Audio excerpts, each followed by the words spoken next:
Welcome to the Retail Tech Podcast. Today I'm speaking with Chris Obdam, CEO of a company called Betty Blocks.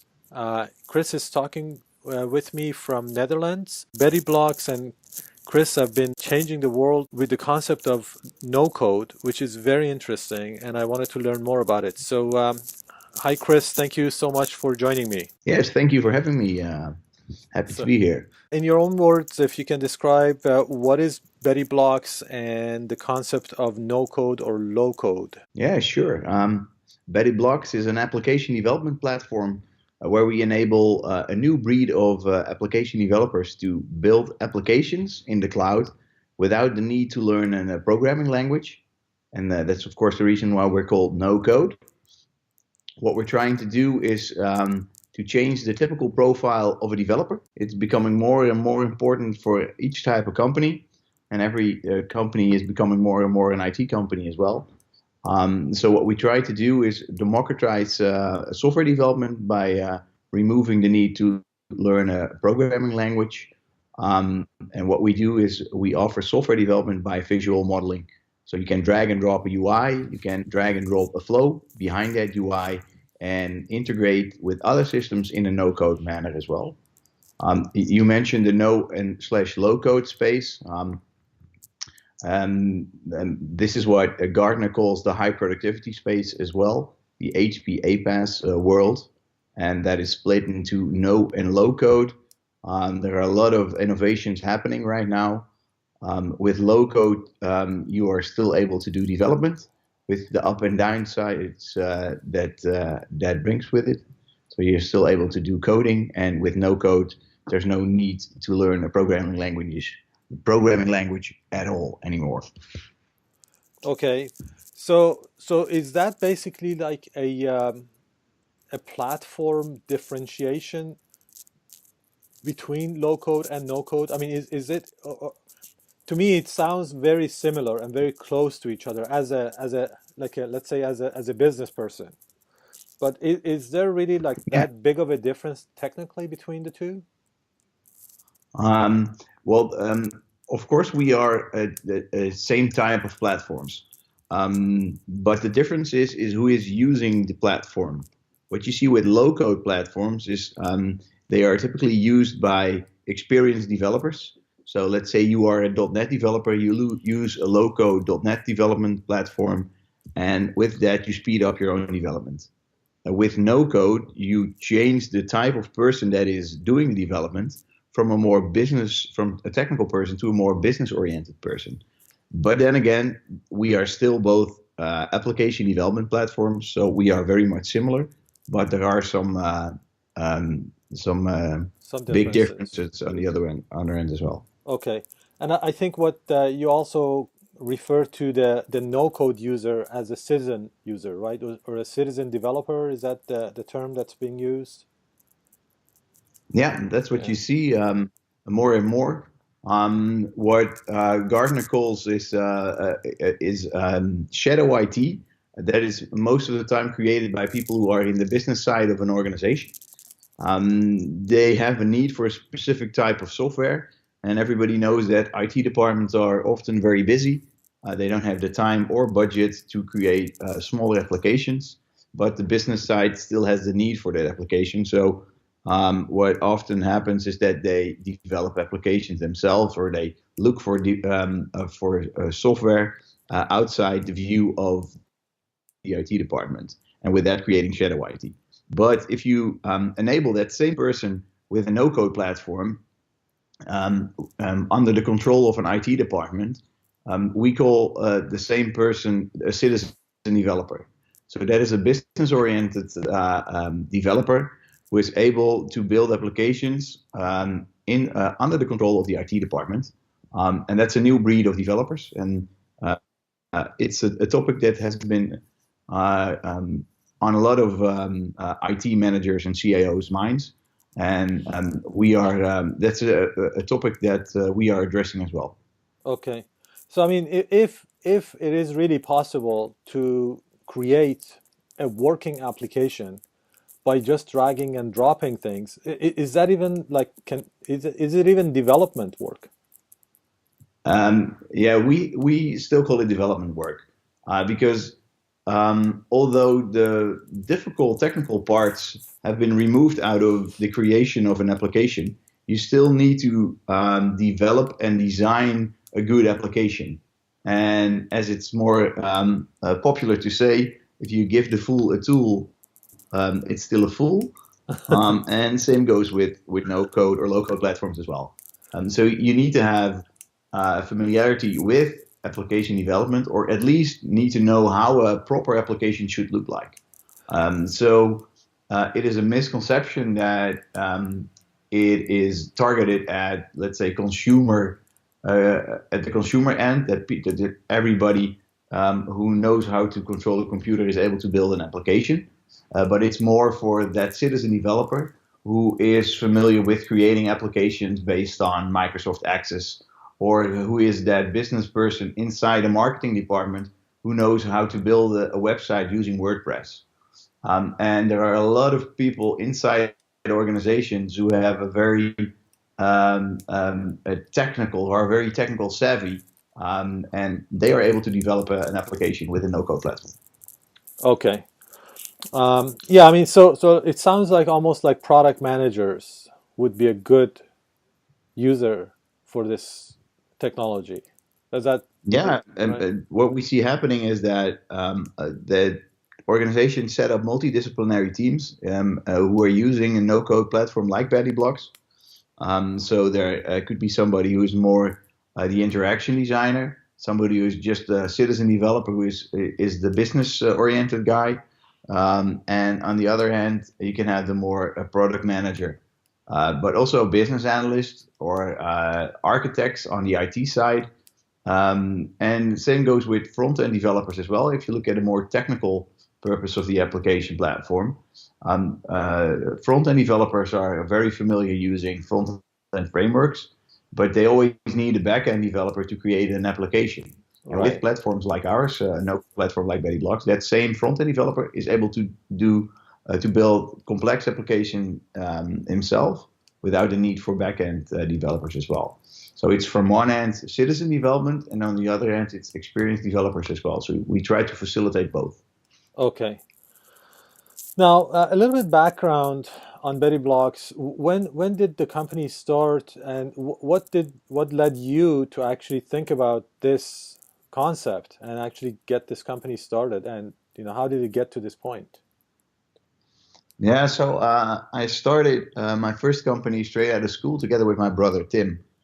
And when that company grew, I was the developer, and my brother was the more business or a business type of person.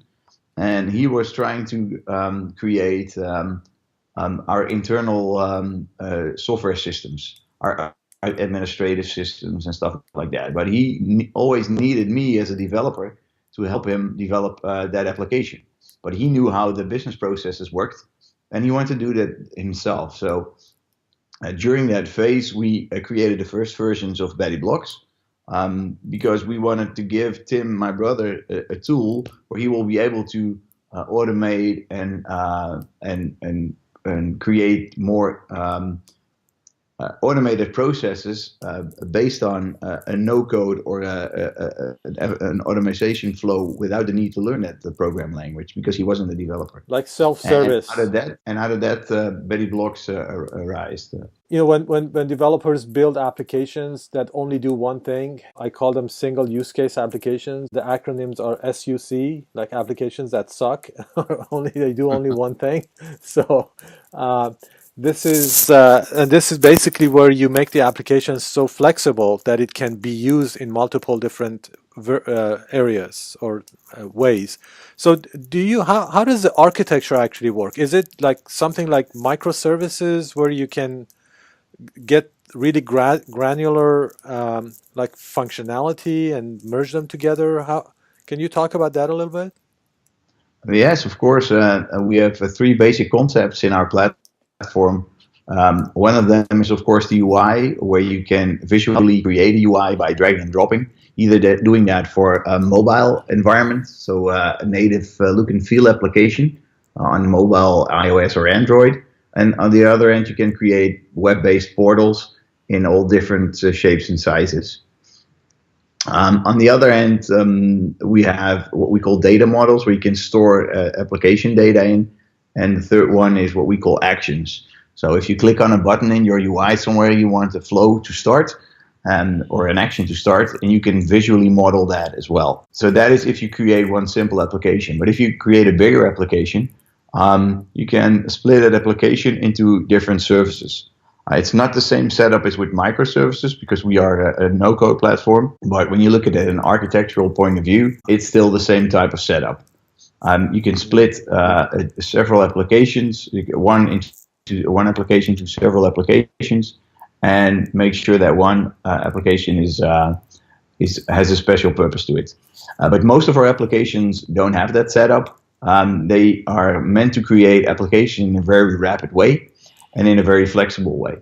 Mostly people think that it's all about creating that first application fast, but what actually is the case is to change the entire organization or company into a more agile-oriented company, to make sure that you can not only create the first application fast, but to modify it fast as well. Because what is often misunderstood is that application development is about creating that first version, but the actual success of an application inside an organization is probably the fourth or fifth version of an application, and that's where we optimized our platform in as well. Okay. So you can use for different setups. From my experience, the bigger challenge in creating a robust application, really not even the technology, it's the organizational structure. That's like one of the major things even in microservices. The organization is the first thing that needs to change. So it sounds like you're working with the same concept. Yeah, that's totally in line with our proposition as well. So we have split our company into a couple of propositions where people can align our platform with, and one of them is what we call our innovation street. A lot of companies lack innovative power, and what we try to do with Betty Blocks is help them become more innovative by offering them a way of work and a playbook where you can implement a more innovative structure inside your organization. So that is not about technology, not about software development from a technical point of view, but more organizing your company and finding a way to develop that innovative piece of software. And just like you mentioned, that's more an organizational thing other than a software development thing. But of course, our platform is optimized to facilitate the process like that. The line of thinking of software developers and how software has actually positioned itself inside the organizations, I think really needs to change fundamentally. When I talk to an engineering team and I say this tool really needs to be self-service so the marketing person can do whatever they want themselves, and when I hear the question as to why, that's like a red flag for me. Like, a developer should not be asking why their tool should be self-service. Their question should be, how do I make it self-service, without even thinking that it is, there is any other option. I totally agree with what you're saying, and I recognize that a lot as well. It's the same with how software developers and software development are approached. It has been too much and too often been all about the technology part, where at the end it's about solving a problem or making sure your organization works better in a specific way. And that's why we are a no-code platform on purpose, because we want to remove the technology out of IT and make sure that it's all about creating success, creating innovative products, and being disruptive, of course. And that not necessarily needs to be all about coding and technology that much. How do you actually measure the ROI? A client actually wants to start using a platform such as Betty Blocks. How do you measure that? Do you say that your developers or this group of developers, they take a week to do something, and with Betty Blocks it's going to take them a day to do it? Or how does that work? Yeah, that's one of the ways to approach that. We have done quite a lot of comparisons to traditional development, as we call it. So we had one comparison to Java development, a modern day Java development, where we build an application in Betty Blocks, and we had another team building an application in Java. And we were 8 times faster than that Java team. So that's a very easy way to create an ROI, of course, because you save yourself a lot of time, and with that budget as well. But another way to calculate the ROI It's also about time to market as well. So it's not only about reducing costs, but also being earlier to the market than others and being more flexible as well. So when you look at new products that are being released, if you're able to push out a new version, let's say every 2 weeks, the ROI is, of course, in more usage at your platform, more usage at your product, at the end product built with Betty Blocks. And for us, that's a more important ROI than the actual, let's say, cost saving that we're able to do. As you work with different companies all over the world, are you finding that this works better for certain industries than others? Yeah, I think there are characteristics that you can see within sectors where no-code platforms work better. When you look at, let's say, bigger companies, the larger corporates, they are finding it harder, of course, to innovate. When you have a small and already very flexible organization, they most of the time have small development teams which are very well organized. They have a lesser fit at our end sometimes. We have a great fit with organizations who have a bigger step to take when looking at innovation and looking at software development.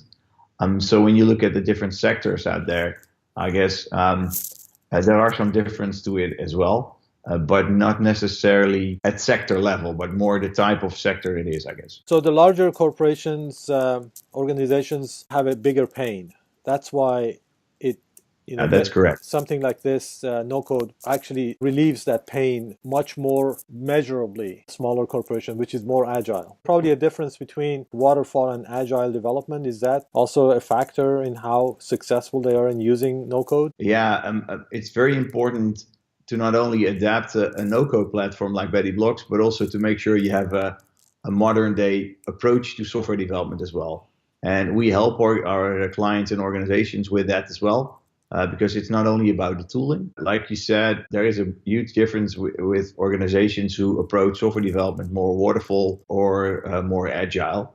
And at the end, when you look at time to market, agile workways are far more efficient in doing stuff like that. As you talk about how the no-code software or platform work, I'm thinking, what is the future? Right now AI is really becoming a lot more evolved, even voice. Do you see a time maybe in like 10 years where you talk to Alexa or Google Home or whatever in the office and you just say, build me this feature? We are doing quite some research on implementing AI in the software development part, but I think there's a popular way again to put our expectations in that area as well.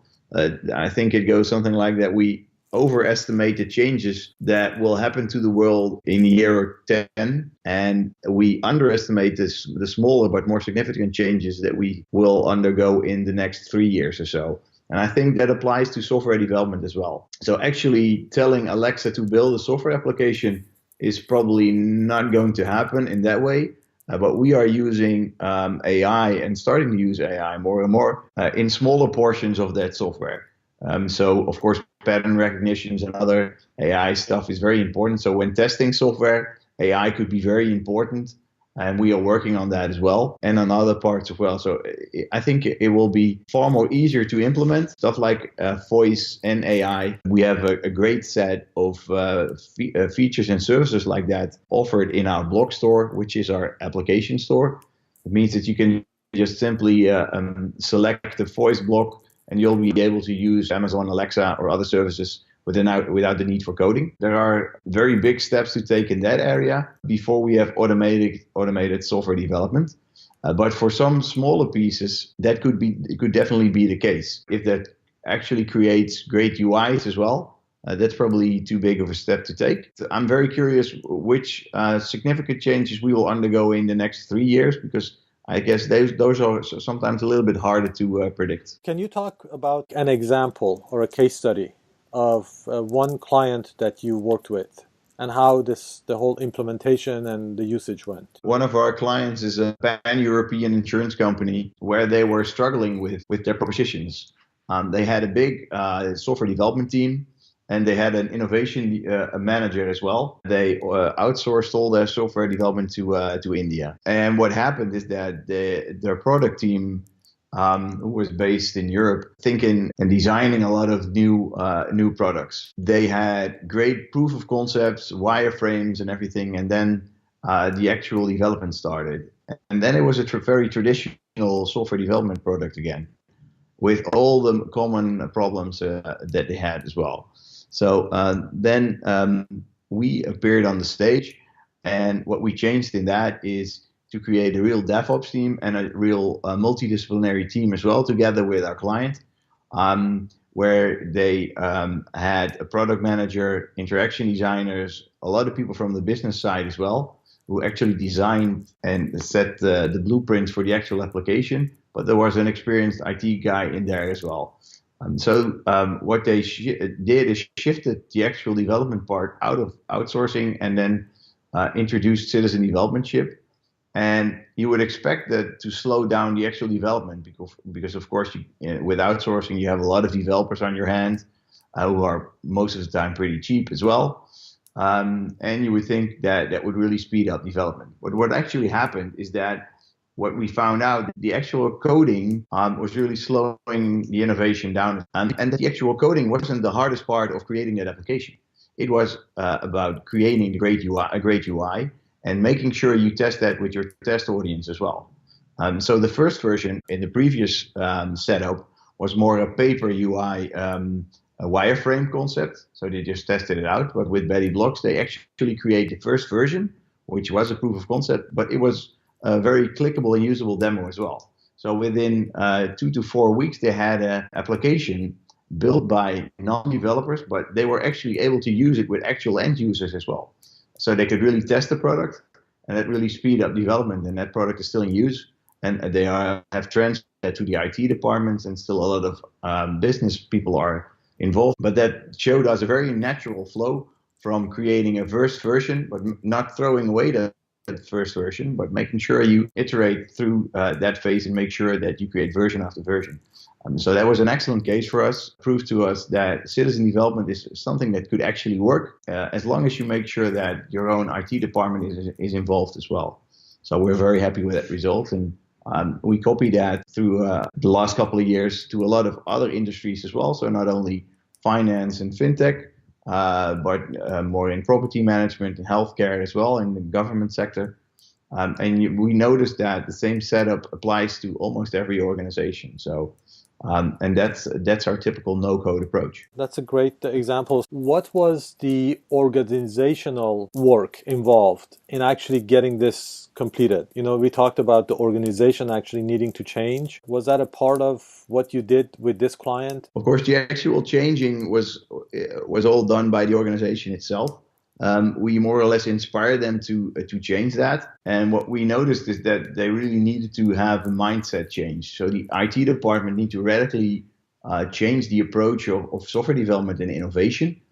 It's not a project, it's a continuous process. You need to make sure that you work together in a very close and tight manner with a lot of people who have different disciplines as well. So that was on one end, was a very important mindset change. They changed the IT department from an organization that normally says no we can't and yes we can, which is a very common problem inside IT departments. They have too less budget, not enough resources, so they can't really say yes that much. But if you change that approach, you become more a facilitating IT department, and you can actually help the business as well. And the business needed to change the approach as well to make sure that they understood that they should be involved all the time and not only just dropping an idea somewhere, but making sure you help and check and validate your own idea as well through design thinking. So a lot of stuff gradually changes inside an organization in a process like that. Okay. So I'm interested to, I guess, dig in a little bit deeper, if you don't mind, because it's not easy for the IT department just to change the mindset like that. Who in the organization really drove this change? Who was able, the CTO, the CIO? Who do you think was the most effective person or office to be able to actually drive this change? And stay on top of it, right? Because you probably have to have multiple restarts in large organizations. It just is not going to happen in one swoop. Yeah, so in this situation, there was an innovation manager who actually started and initiated the change. Very talented and high energy IT manager as well, who understood that he needed to change. And when you look at a lot of research done, if you look at Gartner's bimodal IT, yeah, you see that a lot of IT managers and CIOs are familiar with the fact of bimodal IT, but also the way to change an IT department and transform it into, let's say, a yes-saying organization. So they knew they needed to change, but they didn't really know how to do that. And that's where we helped. And that's why when you put the different departments together in a positive vibe, under the vision of that innovation manager, that was, I guess, the actual energy that drove this project and that result. And changed the organization with that as well. So in this case, the innovation manager was your champion. Yeah, that's correct. Together with an ambassador from the business side as well. We had a manager who was in charge of a specific business unit, who understood that he needed to be a little bit more patient and try to understand what the actual pain was, that the reason was why initially they weren't really that eager in changing that much. What you really need is a positive vibe on all ends as well. But that really helped as well. So those two people were, in my eyes, both very much champions. As far as how evolved is the concept of no code, where would you put it from 0 to 10? How close are you, or is the industry, from getting to where you think it can get? There are two ways to approach that question. One is where I think we are at right now, and where, let's say, the bigger audience think no code and low code is, and especially no code. People expect us to be, let's say, in a scale of 10, to be at 2 or 3 right now. But in that same scale, we are at an 8 or a 9 already. People expect no code to be used for very simple applications, but we are already at a stage where you can build very much complex applications with a no code platform like Betty Blocks. People are very much surprised that they are able to do that. So those are, of course, two ways to approach it. But if you would ask me where we're currently at, I would say a 3 or a 4 right now. And that's more because I know what's still ahead of us as well. So there is so much more to do besides just dragging and dropping flows and actions and UIs as well. We are building on a big and bigger library of default features, but also default and standardized applications. So what you're looking at is not only speeding up development ground up, but using and reusing parts of applications and combining and compiling those together. And that's probably where the next step of no coding will actually, where it will be. Because if you build something from scratch very fast, that's of course very interesting. But if you don't need to develop half of your application anymore because you can reuse it from other applications or from a library, that's where it becomes even more powerful. And that's where we're working on right now. And to expand that library, making sure that people don't really need to build stuff anymore. And that's where one of the big differentiators is between low and no code. If you combine code, because low code still contains a lot of code, it's very difficult to combine that. And there's a lot of manual labor that you need. But if you go to no code, it is as simple as you expect it to be. You just have one block here and one block there, and you can automatically combine that without thinking about how to combine that. And that's where the actual next step is going to be. And I know a lot of people will be very happy with that. And that's why I think it's something around a 4 right now. But even then, when looking at AI and other stuff, there's so much great stuff on the road ahead that I'm very enthusiastic and positive about, let's say, the next 10 years of no coding. It's not a short-term trip for sure. This is like a really off, probably, or wild question. Do you think blockchain has a place in actual software development, in the functionality of software development? Of course, building blockchain is software, but can it become, like, you talked about libraries. right? Can libraries actually be managed over blockchain? I'm not sure if they need to be. The power of blockchain is, of course, a decentralized ledger somewhere. If you want to implement blockchain in a good way, you need to have the need to do stuff like that. And I'm not sure if there is in software development. Of course, blockchain. When looking at it from a technical point of view, it's just a way to store stuff, and a very innovative and a very awesome way as well. So it's just one of the blocks or one of the components that we use inside software development. Same as with AI, same as with voice stuff as well. So it's one of the services that we use. If you look at Ethereum to manage contracts as well, that could be a little bit more interesting as well than just blockchain. But then again, it's just part of a great tool set and a great library of things that we can use. But there are a lot of other stuff. There's a lot of other great stuff as well out there. Be kind of interesting is if that would be also a library, just like you said, smart contract management, product manager or somebody can build into the app, dragging and dropping it. Yeah, and we are actually doing research on that as well. We have done some proof of concept for clients of us to use Betty Blocks in cooperation with blockchain technology. And everything we build is in tests like that will be automatically freely available in our block store as well. And that's what I just stated as well, is Right. that's probably the most underestimated power usage of no-code platforms, is that you have a big library of pre-built stuff that you're very easy to use, and one of those items can be a contract.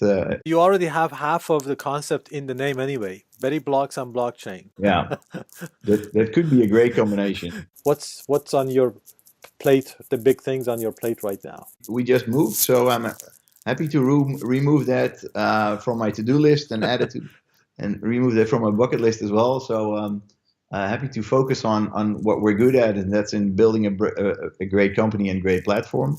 So when looking at the product and platform, the block store and the library that I just mentioned is a big piece of what we do and what we are continuously improving and developing. When you look at the vision of our product, our biggest theme is what we call developer happiness. So that citizen developer or experienced developer should be very happy and very pleased with using Betty Blocks on a day-to-day basis. It's the tool you use 8 hours a day or maybe longer. So it's the devil is in the detail for that. And that's why we listen to our users all the time and make sure we don't add big features all the time, but make sure on a day-to-day basis we build our product and improve our product at a more detailed level to make all of our developers happy as well. When looking at our organization, we just opened up a second office on the East Coast in Atlanta as well. So that was a big step for us, and we are growing the team over there. We are looking to open up a new sales office in the APAC region as well. That's an important new region where we're focusing on in 2018. And then again, let's say our first region was Western Europe, and we are investing in that as well. But then again, our company culture is a way for us to differentiate. We build a great office, and we have an excellent and very fun team to work with. And we hope that it shows in the product and it shows on our on social media and on our website as well, and that people really embrace the way we try to do stuff. So really remove the IT, the technology part out of IT, and make sure that software development becomes available for a broader audience and that a lot of people have fun doing that. So fun is an important word for us. Yeah, and I mean, I can tell you, I saw a picture of one of your office, or was it the old office with all the plants in it, and I just loved it. That is so amazing and so unique. You go to some of the best, nicest designed buildings, at least in the U.S. that I know of, and other parts of the world as well, and they pay the least amount of attention to what's inside the building and the environment that with the right type of lighting and like plants make a huge difference. So I was so happy to see that you're really putting a focus on that. and promoting it in the office. Yeah, it's a room and a part of our office that we call the jungle, which is a very inspiring place to work. And we think it's a very healthy place to work as well. So there's probably a lot of oxygen in the air. Yeah. And yeah, so work should be fun, but of course we like to work hard as well. With our new office, I think we have created a great vibe and a great place to work, and it helps us to grow our company as well. Teams that have fun are a lot more productive in whatever they do. I mean, it's not about working long hours. It's about really being passionate and having fun doing it. So I think that's it. That's an awesome formula. One of the greatest features that we have added are probably built in a couple of days, and the most simplest feature sometimes takes weeks to develop, but sometimes it just takes the touch of a genius or a small spark to make sure that you create something in a very short period, and that's a lot of fun to do, and you need to create a great environment to do stuff like that. I'm really excited about Betty Blocks and look forward to seeing you move all the way up to 10. Thank you so much for taking the time to talk to me. Yeah, thank you so much for having me.